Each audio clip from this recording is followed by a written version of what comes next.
हाय सांगମାନେ ଜୟ ଜଗନ୍ନାଥ ମୁଁ ଲିପୁନ ତ ଆଜି ମୁଁ ଶୋଇ ଯାଉଥିଲି ଗୋଟେ ମାଇକ୍ ଆଣିବା ତ ମାଇକ୍ ପାଇଁ ପଇସା ବି ଯୋଗାଡ଼ ହେଇଗଲା ତ ଭାବିଲି ମାଇକ୍ଟି କେଉଁ ମାଇକ୍ଟି ଆଣିବା ତ ମୁଁ ଗୋଟେ ଗ୍ରେନାରର ମାଇକ୍ ଗୋଟେ ପାଇଛି ତ ସେଇଟା ପ୍ରାୟ 680 ତ ମୁଁ ଏବେ କାହା ଗୋଟେ ଫୋନ୍ ମାଗି ତ ଏବେ ଫୋନ୍ରେ ମାଇକ୍ ଟିକେ ଅର୍ଡ଼ର କରିବି ତ ଚାଲନ୍ତୁ ଫୋନ୍ ଟିକେ ମାଗିବା କାହା ପାଖରେ ଫୋନ୍ ଅଛି ଏକ୍ସଟ୍ରା ଫୋନ୍ କିଏ ଫୋନ୍ ଧରିନି ତ ଚାଲନ୍ତୁ ଆର ରୁମ୍କୁ ଆଣି ଆର ରୁମ୍ରୁ ଫୋନ୍ଟା ଆଣି ଏଇଠି ତ ସମସ୍ତେ ଅଛନ୍ତି ଆର ରୁମ୍ରୁ ଫୋନ୍ଟା ଆଣି ଦେଖୁଛି ମୋବାଇଲ ଖୋଜିବା ପାଇଁ ଚଷମା ପିନ୍ଧୁଛି ତ ଚଷମାରେ ଏକଦମ ପୁରା ହିରୋ ଭଳିଆ ଦେଖାଉଛି ତ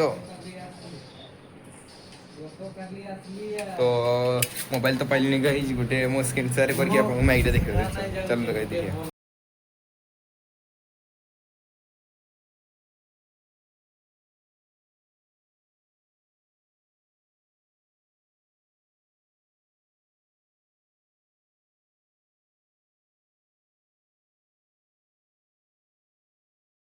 तो गाइज माइकटी देखते तो गाइज केमती आसो मु तो ठीक जापारनु तो यूट्यूब देखती ये माइक भल कहते तो चलते गाइज आसर गोटे ब्लग कर तो गाइज रोते जय जगन्नाथ गाइज।